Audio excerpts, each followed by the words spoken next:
পুনৰ জিলা পৰ্যায়ত উজলিল চাপৰ টাইকাণ্ডো একাডেমি। ক্লাব টাইকাণ্ডো প্ৰতিযোগিতা চাপৰ টাইকাণ্ডো একাডেমিৰ খেলুৱৈয়ে বিভিন্ন শাখাত লাভ কৰিলে 15টা সোণ, 7টাকৈ ৰূপ আৰু 1টাকৈ ব্ৰঞ্জৰ পদক। প্ৰশিক্ষণ নিপন সিংহই ঝাৰখণ্ডত ৰাঁচীত অনুষ্ঠিত আন্তঃৰাষ্ট্ৰীয় টাইকাণ্ডো মাষ্টাৰ কোৰ্ছত কুকিয়ন মাষ্টাৰ লাইচেন্স ডিপ্ল'মা লাভ কৰিবলৈ সক্ষম হৈছিল।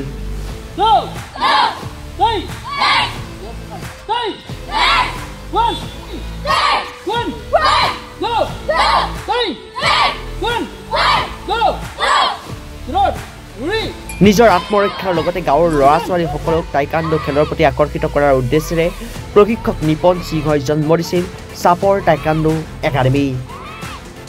সেই একাডেমিৰ খেলুৱৈক এতিয়া ভাৰতৰ বিভিন্ন ঠাইত আন্তঃৰাষ্ট্ৰীয়, ৰাষ্ট্ৰীয়, ৰাজ্যিক, জিলা পৰ্যায়ত আদি বিভিন্ন টাইকাণ্ডো খেলত অংশগ্ৰহণ কৰাৰ লগতে মেডেল লাভ কৰিবলৈ সক্ষম হৈ আহিছে। শেহতীয়াকৈ বঙাইগাঁও জিলাত অভয়াপুৰীত অনুষ্ঠিত দ্বিতীয় আন্তঃ ক্লাব টাইকাণ্ডো প্ৰতিযোগিতা চাপৰ টাইকাণ্ডো একাডেমিৰ খেলুৱৈসকলে বিভিন্ন শাখাত লাভ কৰিলে 15টাকৈ সোণ, 7টাকৈ ৰূপ আৰু 11টাকৈ ব্ৰঞ্জৰ পদক।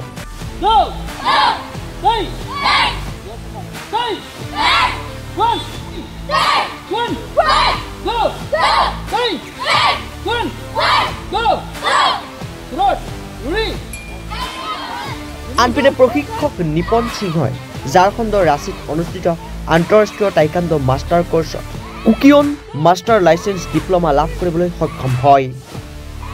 সেই উপলক্ষে প্ৰশিক্ষক নিপন সিংহক চাপৰ টাইকাণ্ডো একাডেমিৰ ফালৰ পৰা সম্বৰ্ধনা জ্ঞাপন কৰিলে।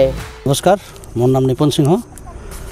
আমাৰ 10 তাৰিখৰ নৱেম্বৰ 10 তাৰিখ অভয়াপুৰীত অনুষ্ঠিত ইণ্টাৰ ক্লাব টাইকাণ্ডো চেম্পিয়নশ্বিপত আমি 33জন খেলুৱৈ অংশগ্ৰহণ কৰিছিল আৰু 33জনে বঁটা পাবলৈ সক্ষম হৈছে। মই কোচ হিচাপত আৰু ইনষ্ট্ৰাক্টৰ হিচাপত মানে গৌৰৱ অনুভৱ কৰিছোঁ যে আমাৰ ষ্টুডেণ্টে খেলি কেনে গ'ল্ড, চিলভাৰ, ব্ৰঞ্জ লৈ আহিব পাৰিছে, আমাৰ ক্লাবৰ নাম উন্নতি কৰিব পাৰিছে। এইটো 15টা গ'ল্ড, 7টা চিলভাৰ আৰু 11টা ব্ৰঞ্জ পাবলৈ সক্ষম হৈছে। চাপৰ টাইকাণ্ডো একাডেমিয়ে আমাৰ প্ৰশিক্ষক নিপন সিংহক মানে ইণ্টাৰনেশ্যনেল টাইকাণ্ডোৰ যি ইণ্টাৰনেশ্যনেল কুকিয়ন মাষ্টাৰ লাইচেন্স ডিপ্ল'মা লাভ কৰিবলৈ সক্ষম হৈছে।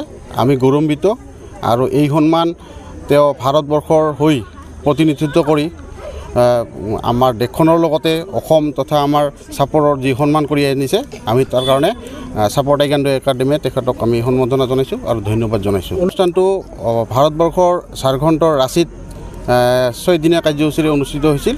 তেখেতে এই ডিপ্ল'মা কৰ্চ কৰি মানে লাইচেন্স পাবলৈ সক্ষম হৈছে।